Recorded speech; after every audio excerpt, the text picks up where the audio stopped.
Okay, okay, okay. Halo guys, Shalom.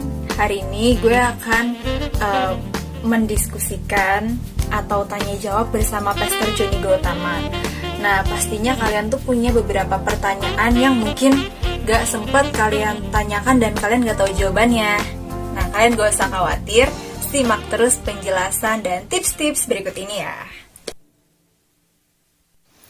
Nah, jadi gini Pastor, ada teman sekolah aku, dia cerita kalau dia itu sempat mengalami bullying di sekolahnya karena teman-temannya ini tuh mereka ini tuh sirik gitu awalnya sama si teman aku ini. Terus sampai akhirnya dia dijelek-jelekin dan dia akhirnya nggak punya teman. Nah, si teman aku ini dia sempat kayak stres gitu Pastor. Terus akhirnya dia karena dia udah gak tahan, dia tuh akhirnya sering banget kayak suka mendoakan ke teman-temannya yang jahat ini. Dia suka mendoakan yang jelek-jelek lah, entah itu untuk pribadinya atau untuk pertemanannya gitu. Nah, kira-kira nih Pastor, pesan Pastor tuh kalau misalkan kita mengalami bullying gitu atau kita dihina orang, terus kita ngebalas itu tuh boleh apa enggak sih Pastor?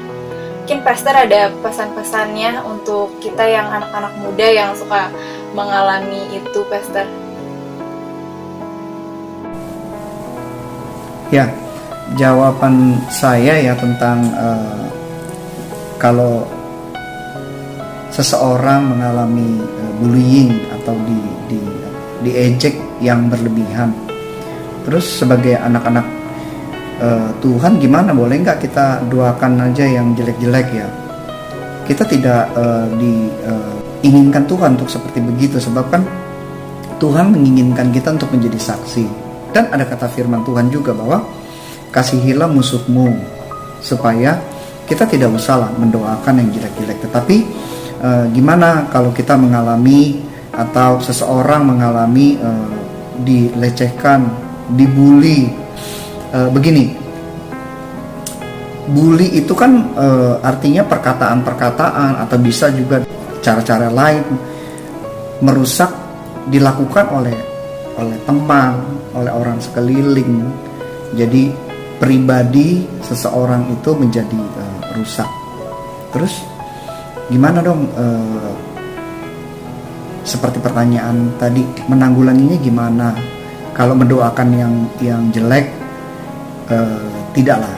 Sebagai orang Kristen tidak seperti begitu, karena kita harus mengasihi musuh kita. Terus mengasihi gimana dong? Kan kita dibully terus. Ya, begini.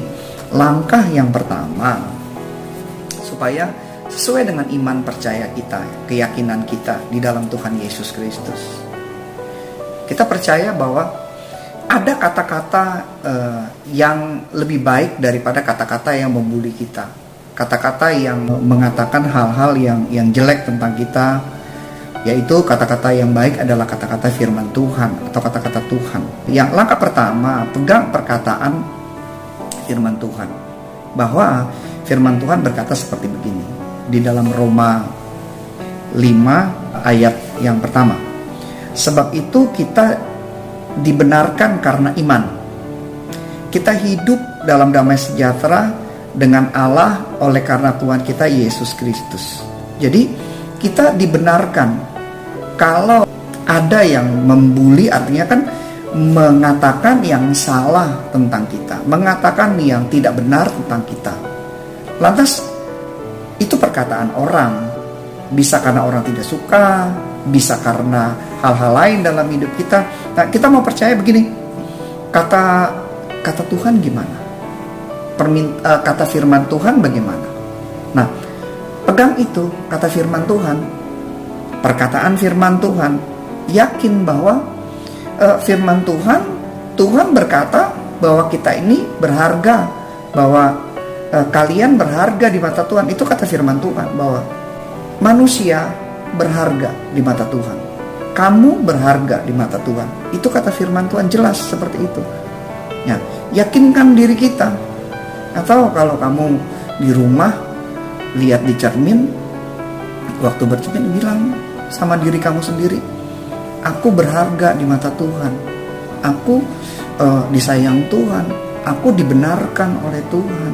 Nah itu yakinkan terus. Lalu langkah yang berikutnya, supaya kita tidak jadi minder oleh perkataan-perkataan bully yang dilakukan oleh orang sekitar kita, oleh siapapun lah, sehingga kita merasa jadi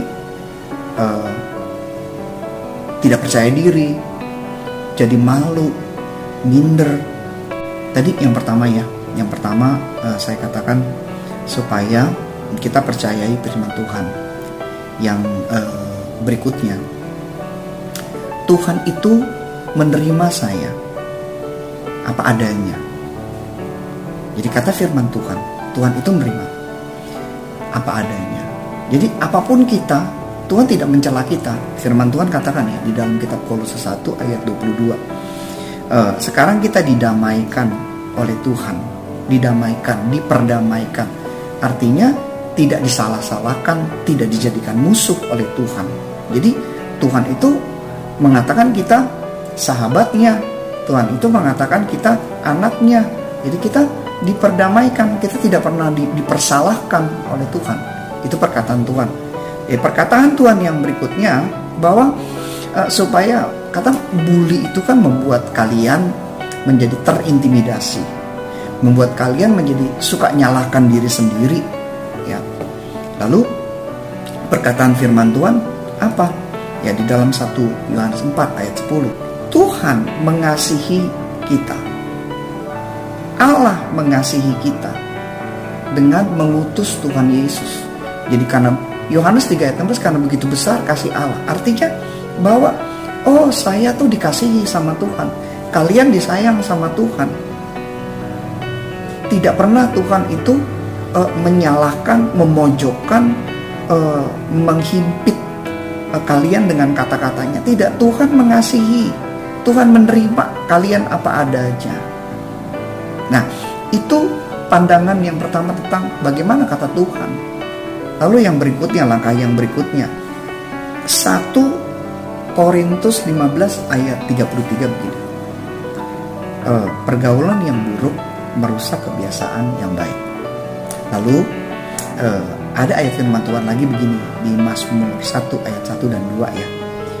Berbahagialah orang yang tidak berjalan menurut nasihat orang fasik, yang tidak berjalan dengan orang yang berdosa, yang tidak duduk dalam kalangan pencemooh. Artinya ada orang-orang yang mencemooh atau membuli kita. Ada orang yang berpikiran negatif ya tentang kalian, berpikiran negatif tentang kalian. Jadi di dalam pergaulan itu ada yang seperti itu. Terus kalian harus gimana dong? Firman Tuhan bilang langkah yang kedua untuk supaya kita tidak terbuli terus menerus ya jauhi orang-orang atau kelompok, hindari mereka supaya tidak ada di situ terus menerus. Kalian harus lakukan itu. Jadi yang pertama tadi ya, langkah yang pertama, apa kata Tuhan tentang kalian? Yang kedua, hindari mereka yang terus membuli, setiap waktu ketemu membuli. Nah, hindari saja. Karena firman Tuhan, pergaulan itu banyak kok. Jadi ada yang buruk, ada yang baik. Carilah pergaulan yang baik. Carilah pergaulan yang sehat, yang perkataannya ketika kita ketemu saling memberikan masukan-masukan yang baik, bukan perkataan-perkataan yang mengecilkan, memojokkan, membuli seperti itu. Jadi yang kedua, jauhi. Yang ketiga, firman Tuhan bilang gini lagi. Jangan gelisah hatimu, percayalah kepada Allah, percayalah juga kepadaku.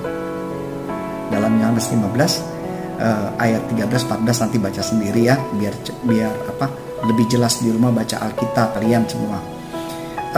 Yesus mengatakan bahwa seorang sahabat memberikan nyawanya buat sahabatnya.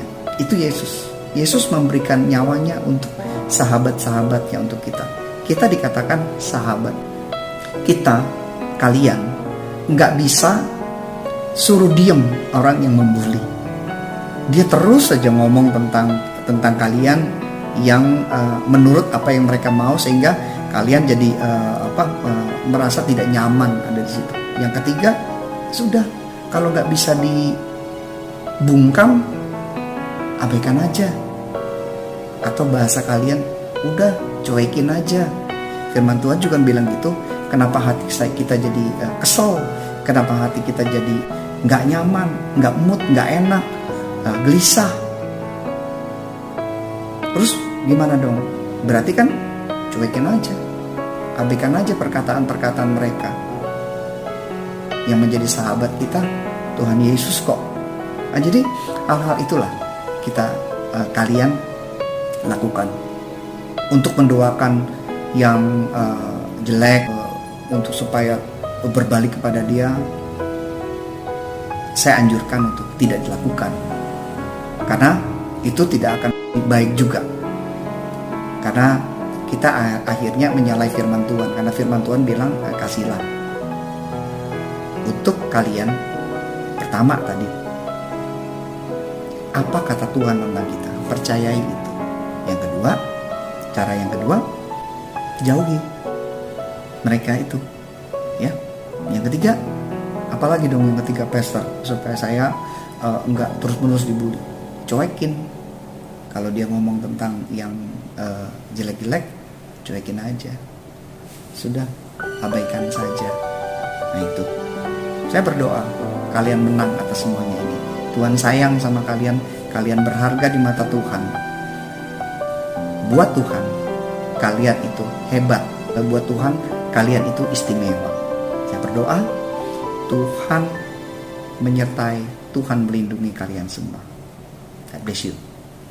Nah guys, itu tadi pertanyaan-pertanyaan yang udah dijawab sama Pastor Johnny Gautama. Semoga jawaban-jawaban dari pertanyaan kalian bisa bermanfaat ya buat kalian. Dan kalau kalian kepengen nanya-nanya lagi pertanyaan yang mungkin kira-kira belum pernah kalian sempat tanyakan, kalian boleh banget nanya di kolom komen video ini. Nanti kita akan jawab pertanyaannya di video berikutnya. Oke, kalau gitu langsung aja. Gue Stella pamit. Sampai jumpa di video berikutnya. Dan jangan lupa kalian like, comment, and subscribe channel YouTube ini. Bye-bye!